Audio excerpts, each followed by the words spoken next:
when you think about personal finances, I go back to fully embracing reality and making sure that you're putting everything on the table that you have today.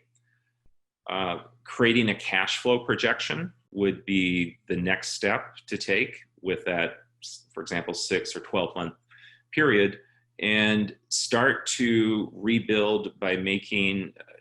When you rebuild, you've got so many competing objectives, and you've got to get the short term and traction in order so that you're earning income or that you're creating savings. So building a cash reserve would be a number one priority as you rebuild, because there's risk everywhere, but certainly when you're in rebuild mode, you're more vulnerable to those risks, can be more vulnerable to those risks.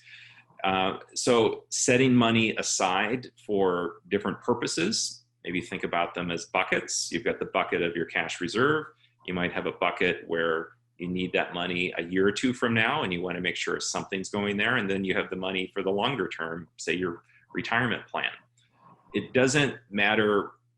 It's not about the amount that goes into those buckets. What's important is that you activate each of those buckets. And even if the dollar amount is low, assuming that that's not compromising your cash reserve needs, do your best to fill those buckets, and then have a written plan about how recovery will map out, and share it with people that you trust and value their perspective, because they will, and find people that have been through this before. You're not alone.